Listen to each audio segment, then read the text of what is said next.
like, I want to know, like, when did you realize you were depressed? Hey, when I was broke. When you're broke, you'll just realize you're depressed. They say, there's a saying that says that if you're broke, even the housefly that flies around the house will disrespect you.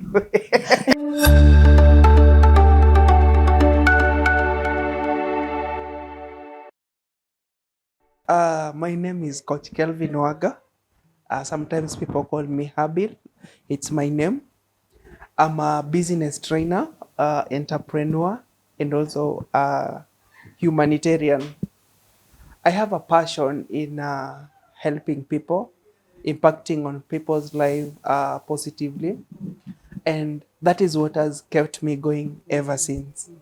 And I think it's a pleasure for you guys to invite me here to share with whoever is viewing this, your audience. Yes. And it's also my pleasure to have you on the other side of the screen, viewing us, and also just to see. Because there's one thing I believe in is everybody has inner potential. True. When well tapped, it can impact and change everybody's life. True. Yes. True. True. So, would you tell us what you liked as a young boy, like what you loved doing? How was it growing up? Yes, it was fun. I can say it was fun growing up because I'm brought up in a very humble Christian background. My parents, we were brought up, I think I come from a family of 7, Okay. 4 girls and 3 boys. Right now we are men. Growing up as young kid, it was interesting because we were brought up in the village life, as you know. Yeah. As they say, we used to run around eating we call them maperas in our language, and grazing, looking after the cattle and just having fun in the village. Yeah. My dad had to ensure that all of us get the opportunity to study and to be what they wanted to be. And I give thanks to them, because if not for them, you couldn't have been seeing this big stomached person seated here today. Yeah. Okay. Habil, you are the CEO of Brand Visibility Digital. Yeah. So, if I may ask, like, have you ever been employed before? Yes. Oh, speaking of on that, employment. Yes. That's a very interesting topic for me because, yes, I was employed. I think when I was still in primary, that was the first time I was employed. But I won't get much into that. Immediately I finished campus, I got an opportunity to work at the airport. The job was lucrative, and yes, I worked for some time. Since that is where my story began, because I was so extravagant with the little I got there. As a young man who didn't have a future, I was being paid a lot of money by then, but I didn't know what to do with that money. So I ended up wasting all that I had saved. In fact, by that time, I didn't know about saving. So I ended up wasting all the resources that had accumulated by then. And then, fortunately or unfortunately, I lost the job unexpectedly. And that is when my life changed. So to answer your question, yes, I've been employed not once, not twice, but severally. Yes. Okay. How was it like for you when you lost the job? It was hell on earth.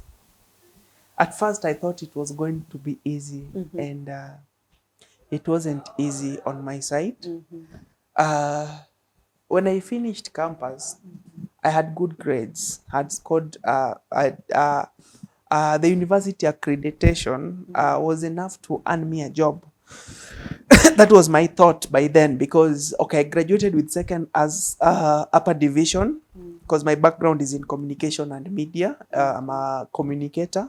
So I majored on public relations. All right. So when we are in campus, the education system tells us to study hard and get a job. Get a job. So that is what I did. I studied hard and I got a You job got a immediately. So it was just a confirmation on the same. True.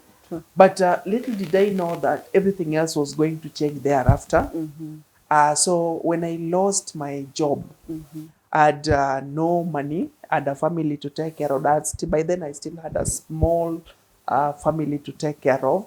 So we exhausted what we had started. Okay. So immediately I left. There's a little amount I'd set aside. I ventured into business. The business did not work because also I didn't have the basics of running a business. So it got to a point I consumed all the finances that had accumulated. So I was left with nothing.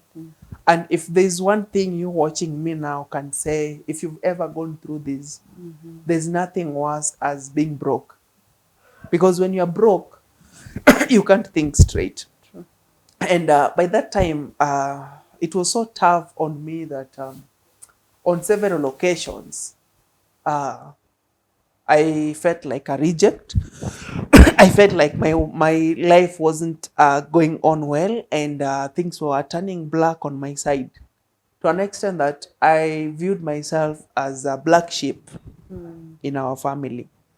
I was coming from a family where even our last born had a good job by then. So my elder brother was there, my sister was there. Unfortunately, I was the only. I was the only one married amongst these people. I was married with a kid, but no money. So that is always the bigger headache in that. Yeah. So it went on for some point, and it got worse because I stayed outside for several years without a job. I used to call people for help, but yes, there are people who are there to help. But what I can also tell you is that people won't help you like frequently. Yeah. They help you up to some time, but when it They gets get to a point, tired. they get tired. True. So people got tired on me. I lost all the friends that I had. It got to a point I was left alone, and I was there to take care of myself and the family.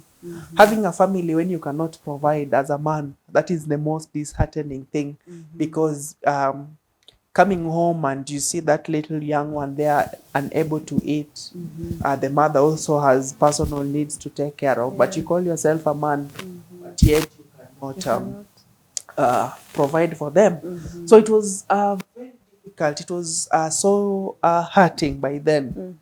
I went into depression because now everything else was getting from bad to worse.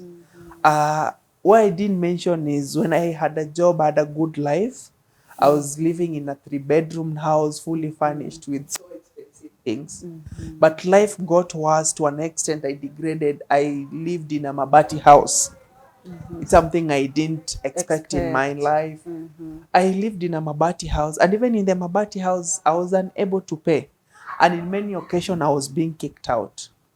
Thank God, my wife had not been. We were not staying together by then. She's in a different profession, so she was working in a different town.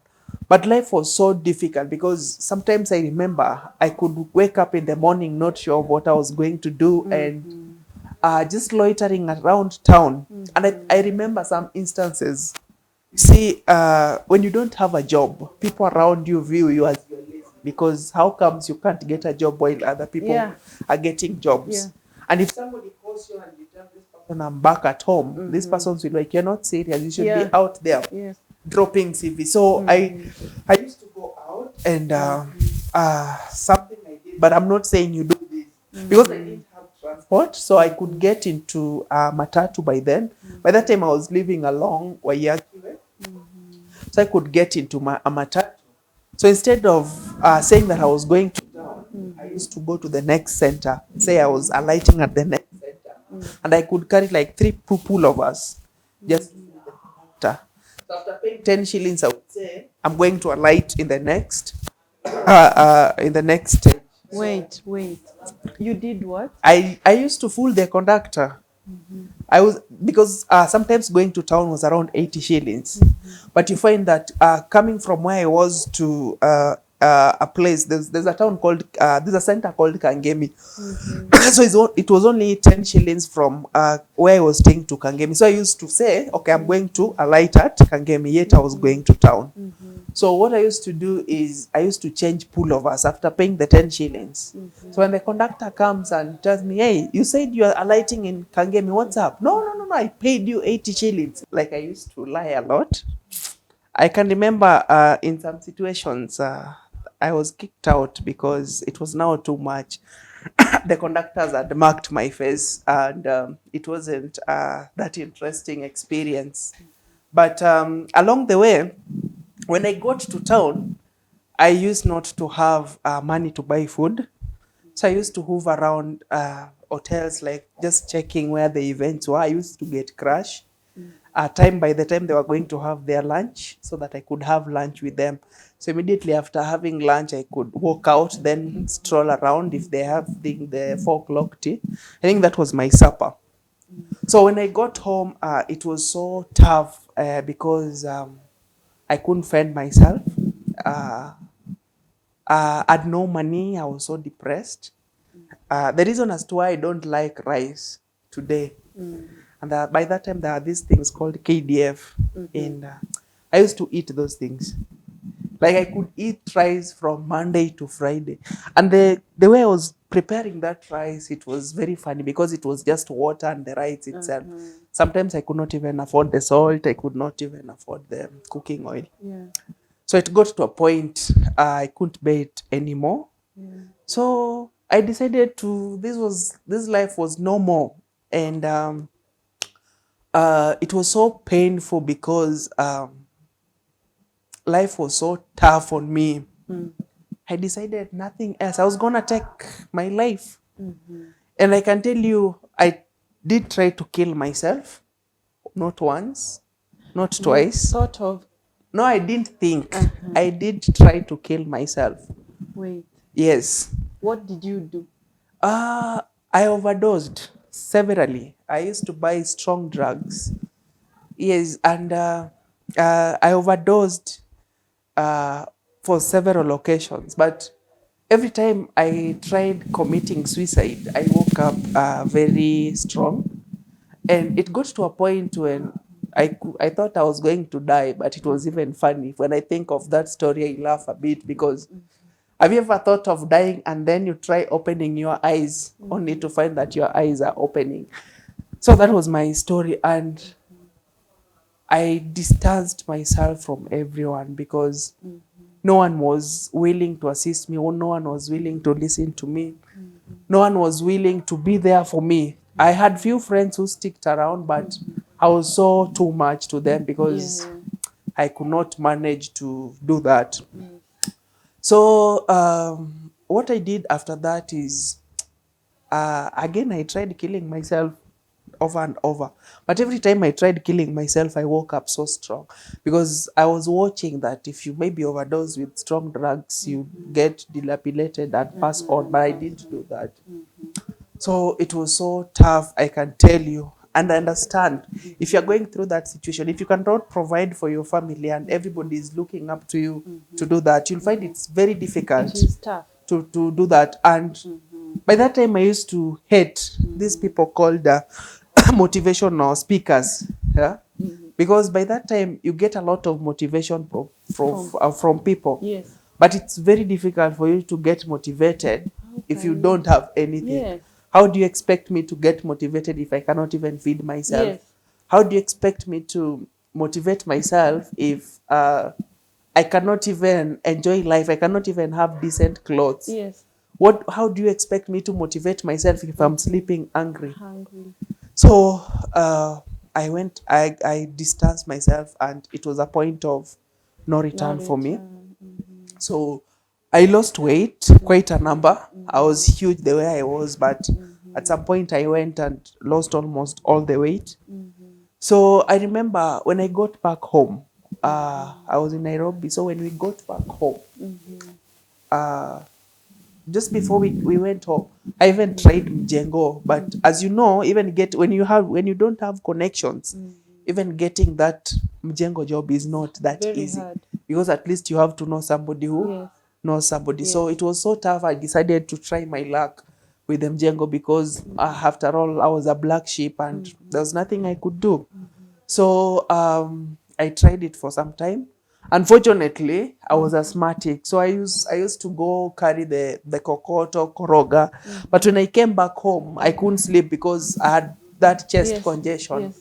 I had no other option. I had nothing else that I could do because sikuwa na option at all, at all, at all. But as you all know, they say a man must try. So I went home. Upon reaching home, have you ever seen a ghost? I don't expect you see one, but my dad saw a ghost. My dad saw somebody that he didn't expect to see. I was so thin. I was so malnourished. I was so stressed. I was so, I can't even describe. My father teared down when he saw me because he didn't expect that is what I was going through when I was in Nairobi. So my dad saw me and we had a sit down with my dad, and he told me, my son, there's no reason for you to suffer in Nairobi while we are still alive. You can come back home. At least we can see something for you to do. Because the way you are going, it's very dangerous. On many occasions, I tried walking through the road for the vehicles to hit me, but if God doesn't want you, like when your time is not up, the God will not allow it to happen. Yeah. So we had a conversation with my dad, and my dad volunteered that. He told me, you come home, there's nothing you're doing in Nairobi. But I told my dad, I just need to go and try one more time. If it fails, Dad, I'm coming back home.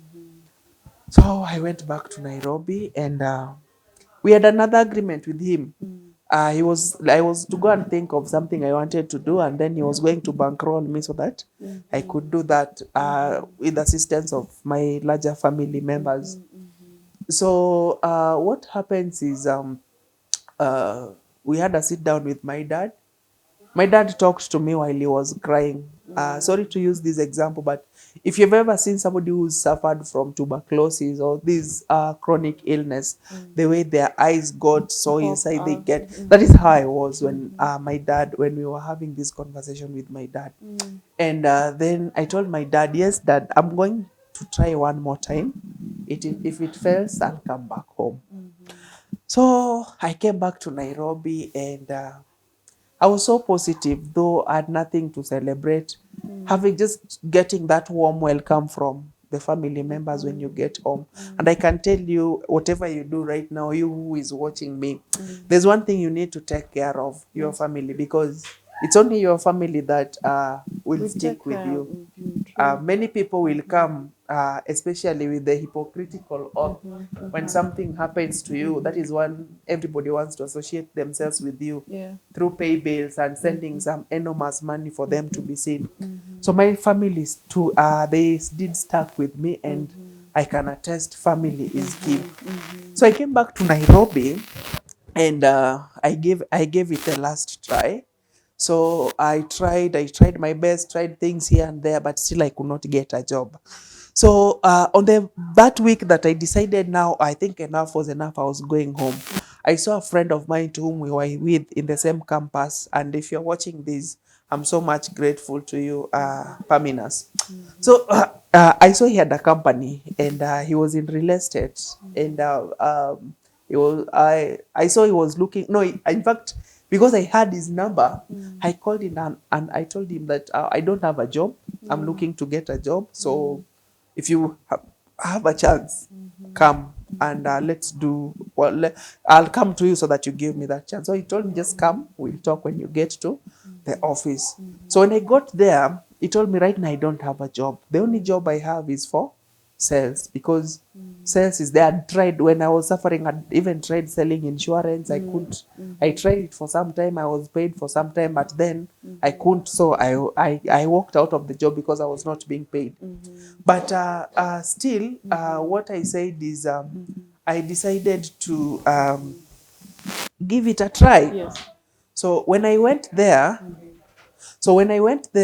we talked and he told me, I'm not going to pay you.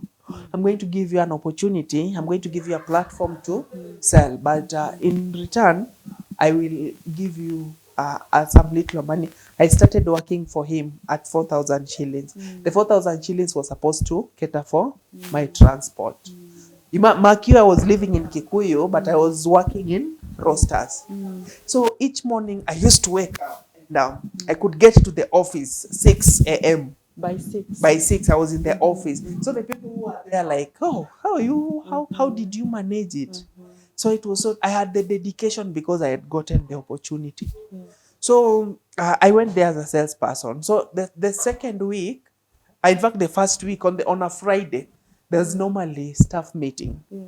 And we sat down and they were saying, oh, our social media is not doing good. You need to do this. You need to do this. I grabbed the opportunity and I said, I am going to, I am good in social media management. I've done PR I've done communication as my tertiary level of education. So I was good. I took the opportunity. Each day I used to give my 100% to that job. We grew together with Paminas. Together, like we used to do a lot of things with him. That is why I'm so much grateful, because he gave me the opportunity. Yes. So along the way, I learned that if you get an opportunity, most people look into the pay, how much are they paying me? Then they calculate with maybe what they are going to get at the end of it. It's 4,000 shillings that opened up the ways for me. So we started slowly by slowly, where he paid me for, we graduated until the last time I left the company, when I was the head of marketing and I was being paid huge amount of money. I know if I say, some of you will think I have a lot of money. So allow me not say that. So that is how I gained that interest of employment. After that, there are some other companies I had worked for, but the one that stands out for me is Nyotajema Real Estate and Paminas.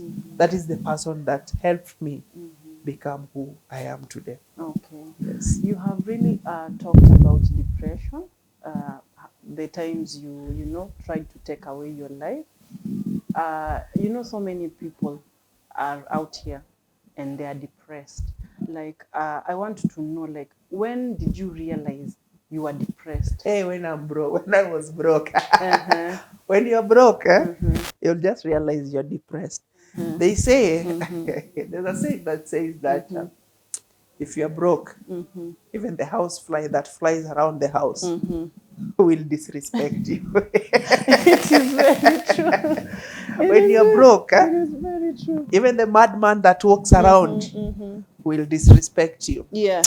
I'm not talking of disrespect, because when you're depressed, you have a lot of negative energy towards you. Let's take for an example. When I'm depressed, I can start asking a question. Why is it that this flower just have two sprouts? Why is it not having five? Then that small thing will make me so hungry the whole day. When I see like the way you've done your hair, why are you not plaiting your hair? So I was some little things were irritating me. Yes. And then my life was deteriorating, because I could sometimes stress myself. I could go 3 or even 4 days even without eating anything, and I was just okay. I used to sleep. I used just to be there until it got to a point I couldn't feel a thing. I was lifeless. Yes, I was lifeless. And if I remember that moment, because I remember we could sit down talking, but yet I wasn't even listening to what you're saying. We could sit like for 1 hour, 2 hours just talking, but I was just there. I was restless. I was just, it was the toughest time of my life. Yeah. So that is when I realized everything was not okay. Okay. But what I can say saved me from that is the compassion I received from my dad and my mom that day. Family. Yeah. Okay, did you seek for help, or what did you do to come out of the depression?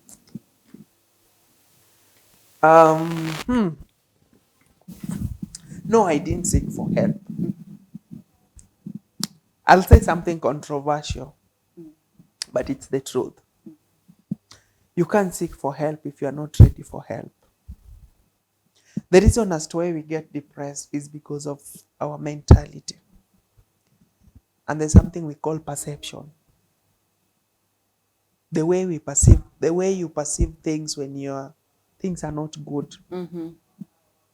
So I decided to help myself. Wow. Number one, what I decided to do is I decided to take each day at a time. That was one. Number two, one day I just decided I was just going to walk around town. And I left my house. I came to town. By that time, I was still working for 4,000 shillings. So when I walked along the streets, I saw people without legs. And my question was, what is the prayer request of this person? I walked again. I saw somebody without arms. What is the prayer request of this person? And then I took some time. I just went to Kenyatta. Over lunchtime, I was just walking through the wards. Yes. What were the prayer requests for these people? Yes. What I was already having was prayer requests for these people. Lord, if only I could walk. Lord, if only I could touch. Lord, if only I could get up of this sickness bed. The second thing was I looked at the street kids. Those people sleeping down the drains in the cold. And yet, I was living in a mabati house and a mattress and everything else. Though I'd sold everything that I owned had been taken by Shylocks because I used to Shylock everything. I couldn't salvage them, so all of them. That is the second reason as to why I hate so much Shylocks. I don't disrespect their business, but they made me. I almost even sold my mattress. But at least I had a mattress. I could sleep at home. And these other people didn't have anything. So what I told myself is, my prayer is that I get a job. Somebody's prays he wants to get out of sick bed. Somebody's prays for arms. Somebody's prays for... Sometimes we pray for good shoes. Yes. But somebody's prays just to get a limb so that he could walk. He could walk. I made that decision. Every day I was going to be thankful for what I have. Yes. Have I woken up feeling well? That is something to be thankful for. Do I have a roof over my head? That was the second thing to be thankful for. Am I able to talk, hear, smell? I walk and do all those other things. So I started appreciating a day at a time. There are people without parents. Yes. They are orphans. There are people without siblings. They are just the way they are. They are nobody to look up to. So I used to note down everything I was appreciative of that day. So that is when my life started changing. So I decided to remove the negative perception. And then I wore the positive perception. So everything else I saw was positivity. And that's why I gave 1,000% to my job. My boss got in love with me, not in a bad way, but we were friends. Different from different financial whatever it is. So because I used to work so hard, I used to get to the office so early and leave so late. Sometimes I used to wake up in the morning, I have 100 shillings in my pocket. Macu fare from Kikuyu where I was staying to town was 80 shillings. And then from town to this place was 30 shillings. So, but I said, I wasn't going to let all that prevent me from working. So that is how, positive perception removed me from grace to the most respected. As we speak to you right now, I was voted in the LinkedIn Influencer of the Year. Wow. I'm one of the person people look up to. Wow. on LinkedIn. Wow. I run my company. I run a coaching company because I have a coaching company called Kelvin Waga. That is my personal name. But there are people who didn't believe I could be where I am. Yes. Just to add on that, I remember, and this is to somebody who is looking for a job. Yes, I understand your struggles. There's one thing I just forgot. I think this is how did I even forget this? During the time I was applying for jobs. So I don't know if you've asked me why I decided to become a CEO. Not yet. By the time I was applying for this job, I used to walk from offices to offices. They are powerful people in an organization. The watchman and the secretary, when you're looking for a job, respect those people. Because they are the people blocking you from your destiny. Yes. You can knock into a door with a PhD or a master's degree or whatever level of education you have. But if the watchman says no, you have no opportunity.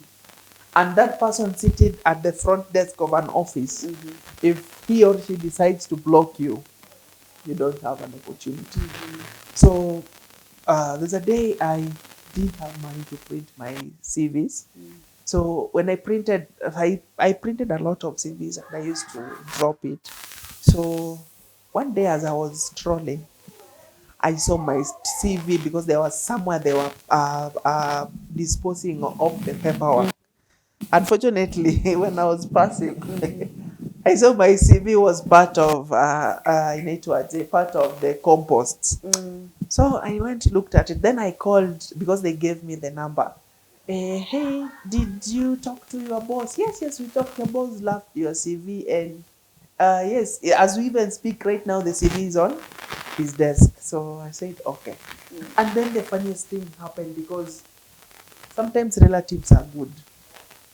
But sorry to say, this is the painful truth. Some relatives will only want to associate with you when you're successful. It is true.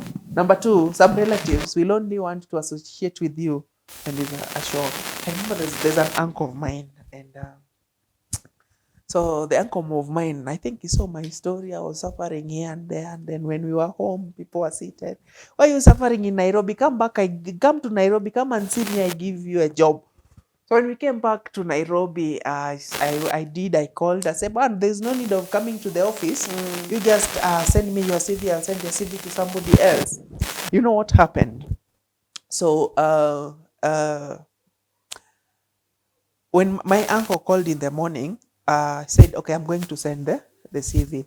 So by there was no WhatsApp. It was much as is it today. So you're sending the CV. My uncle had not given me the email address. So I walked around, prepared my CV. So in the evening, as I was planning to send my CV to my uncle, I called my uncle just to ask him for his email address. So before I even talked, yes, Kelvin. Oh, I had shared your CV with a friend of mine. He was so pleased to see your CV. Yes, and I think he's going to expect a call from him. He really loved your CV and he's wondering why you've not even gotten a job. Mark, you had not sent the CV. I was just calling to get the email address. I had not sent the CV. So when my uncle told me this, that is the day I lost hope in looking for a job. And I said, one day I'll be CEO. And that is where I got the motivation To be a CEO. to be a CEO. And I'm proud to be one of the people that people are looking up to. There's also I walked into some office. This is where I say, when I say I understand what job seekers go through, I have the first-hand experience. Somebody chased me out of his office like a dog. And I remember that day I left that office and I was passing by a place, there was funeral. I wanted a place to cry well. So this person did talk trash to me and I was so much stressed and I was so much mad. So when I was passing by, there was a funeral around and it happened that we got to the funeral home the same time. So people were waiting, people were waiting. I cried like I the person who had died had no idea. So after that, I felt nice. And this story I tell because I enjoy it a lot. There was a time we met with this person. I was invited a guest of honor in a place. So we had not met with this person. We had not met with this person for quite some time. So we met with this person. We were in the same thing. So he was so surprised to see me. Oh, okay. So I can see your life is doing good. So during the introduction, I was introduced as the guest of honor, keynote speaker. I was so happy to see the person who looked down upon me sitting down to listen to me, because the introduction I was given was so huge and he couldn't believe it was me. That is why I was telling you, somebody might step on you today, but tomorrow it can be your chance. If I decide to talk about this, I can talk about the whole day. So I want to give back the interview to you. All right, it's okay. It's okay. If I may ask, what are some of the lessons you did learn from the period you were depressed? Number one, you are the owner of your own destiny. When you fall down, you have two choices. You either choose to stand up strong, as in you either choose to wake up, or you choose to remain down. Number two, the friends, some relatives, and sometimes even your family members won't come in for you, but you shouldn't hold that against them. But there's a lot of hypocrisy. That is why I fight people. Every time somebody dies, you want to put them into your status. Every time somebody died, before, even if you had spoken to this person 5 years ago, you say that this person called me yesterday. People, there's that hypocritical oath of pay bills. Let's start a pay bill and give it to people. Focus on yourself. The friends you're hanging out with, when you lose everything today, it will be normal. The job you're dying, waking up every day, neglecting your family. When something happens, you will remain on yourself. I remained alone. And through that time, I said, I won't get into these shit shows of my best friend, BFFs. You know, I don't have BFFs. If you're not helping me, why should I have you in my life? So that is why choose your friends wisely. Number three, you are the owner of your destiny. That is the key. So the way you perceive everything, because as you can see, this water here, I can ask you, how do you see? Okay, describe it. Some people will say the water is half empty. Some people will say the water is half full. So it depends through which you've chosen to see the water. During the free time, during the time that you're down, just take time and reflect upon your life. There is always power in tranquility. Yes. Are we okay? Okay. There's always power in tranquility. And when you listen to yourself when you're down, you'll find it. You'll always find the answers that you're looking for. Number three is, for those people who've graduated maybe from the tertiary education, be it certification, be it diploma, degree of whatever level it is, don't sit back with the papers you've received. Because the papers won't open doors for you. There are a lot of graduates. There are a lot of people with accolades of academic papers. But if you don't work on a skill, you'll still be complaining there are no jobs. Yes. So the lesson is, always learn something new. Always, when you're down, listen to yourself, listen to your inner thoughts. Then ask yourself, what can I do? What do I need to do differently to change the situation? And always don't be so quick to lose hope. Try it one more time. Sometimes it's good you regress, you cry, you shed off the tears, you pick up your shoes, you put on your clothes, go on trying, because it is through persistency, passion, and focus that can help you change your situation. I was a good for nothing. People used, and this is also a funny thing I tell people. I was being used as an example. example. Every time somebody wanted to give a bad example, A bad example. I was being used as a bad example. I'm so glad nowadays I boast that in most cases I'm being used as a good example. So That if is amazing. that can happen to you, no condition is permanent. No, nothing is And permanent. don't compare yourself with people. That is number I don't know which number is it, but don't compare your life with people. People lie a lot on social media, and if you base your action on what you see on social media, that is not the way.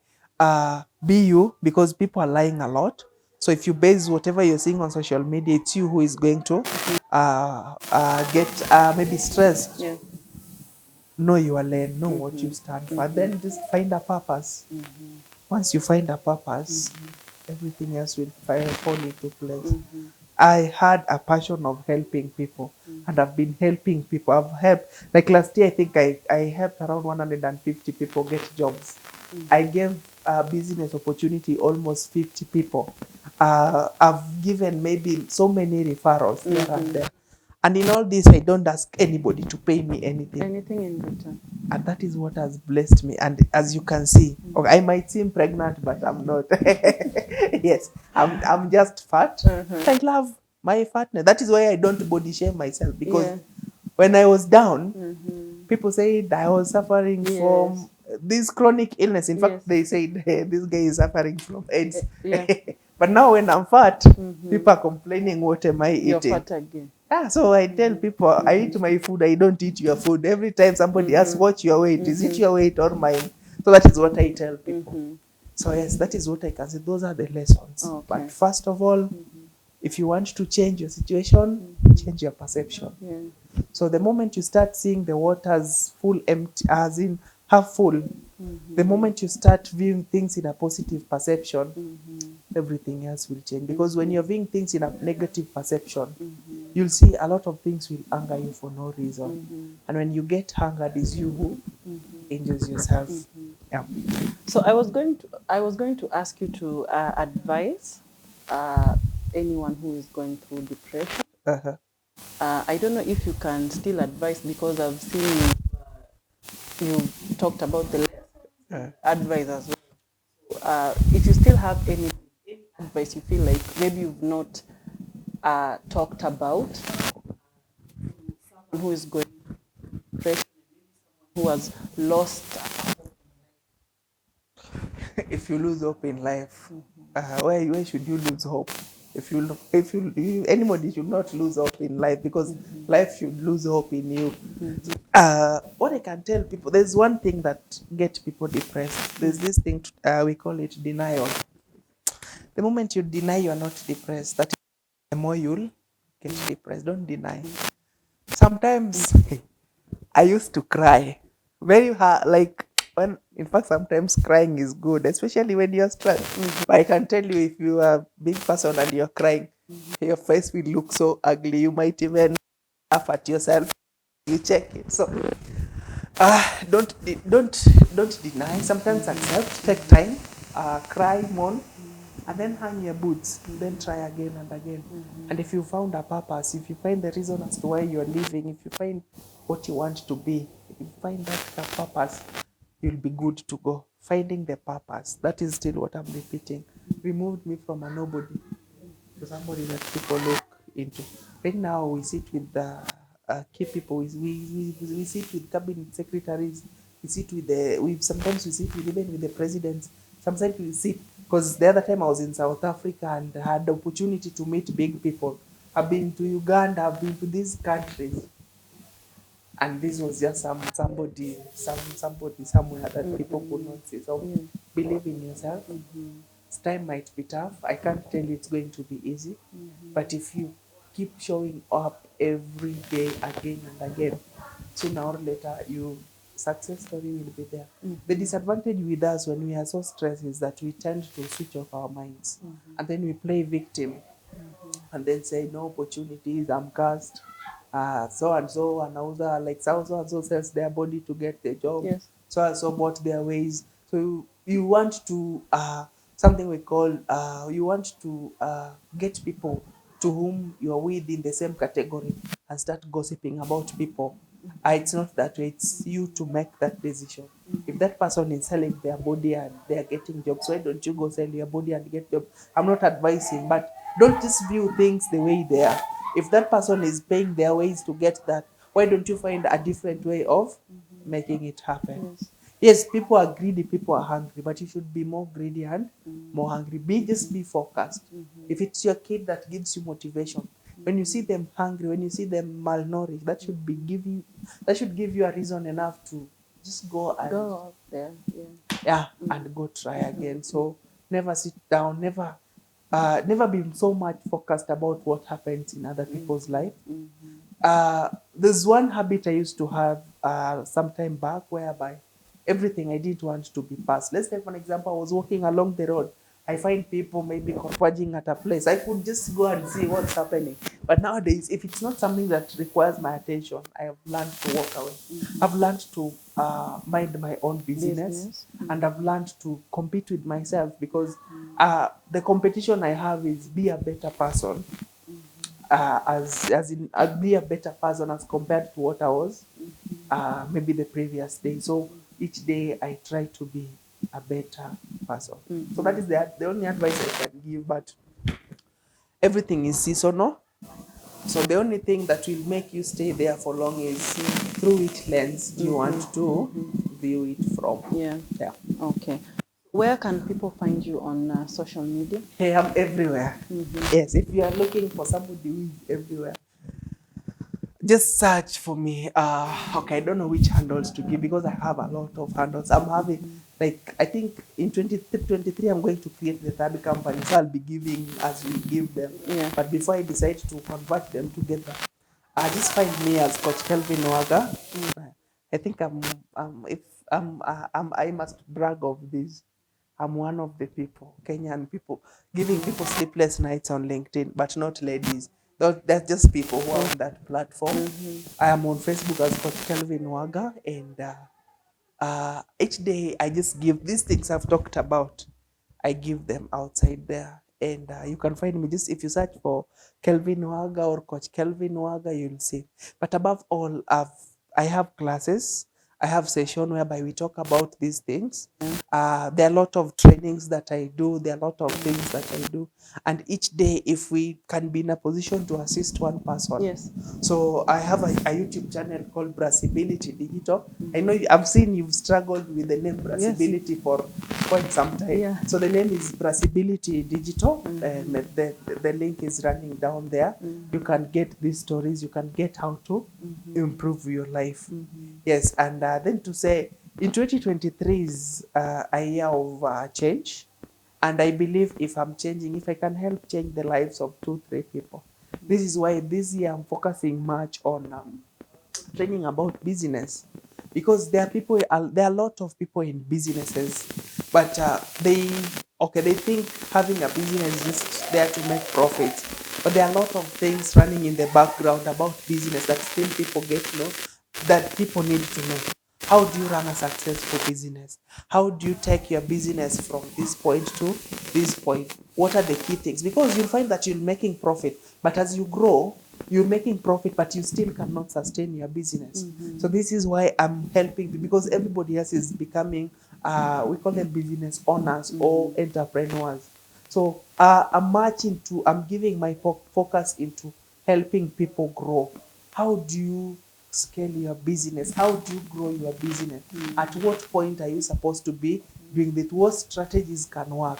But above all, as we are all online, I'm a digital marketing also specialist.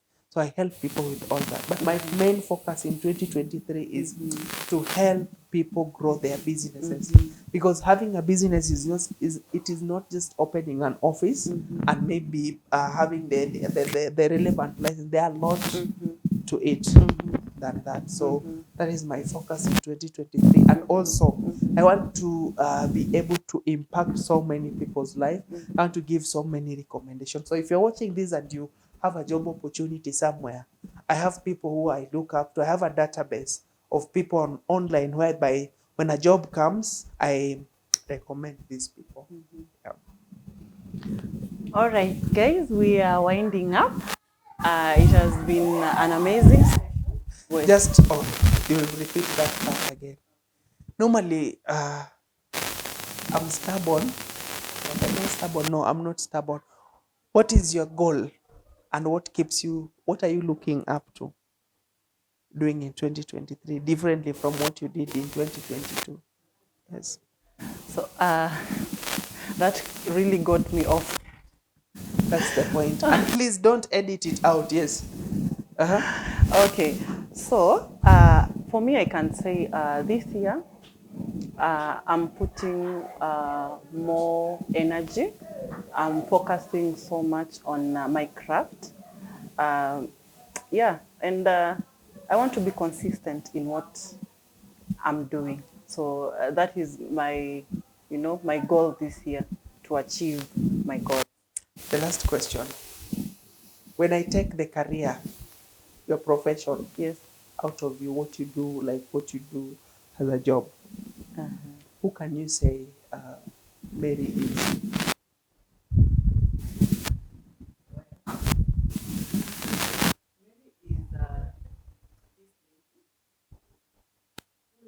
To see the best in others,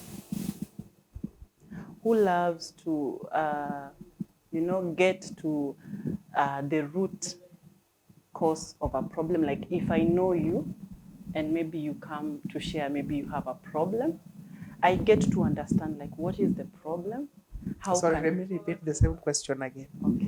When I take the profession on what you do as the job, Yes. who is Mary? And and what I was saying is now is Mary. So, okay, so that is not part of the job, that is you. Yeah, that is me. That is not part of the job. That is not part of the job. I was just detecting that.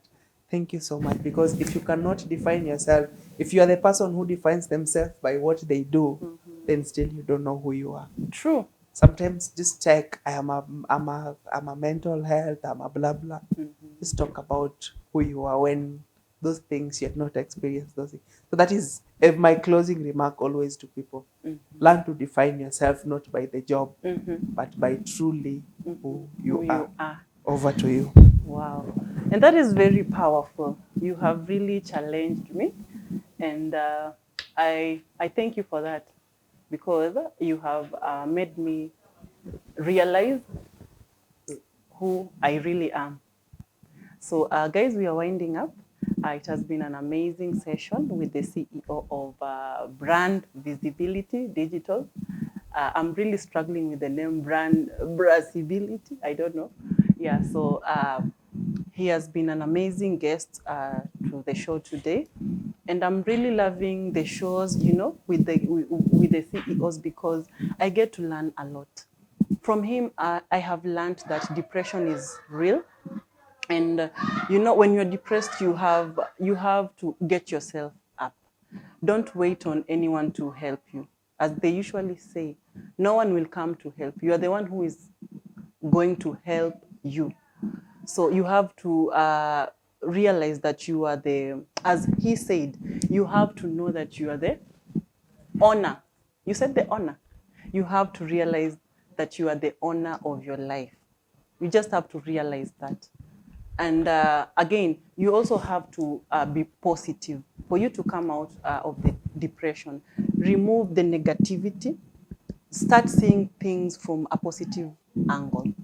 I have learned so much that even I can't even start, counting. It has been an amazing session. And for anyone who is going through depression, please find someone to talk to. Find someone who you trust and believe this person can help.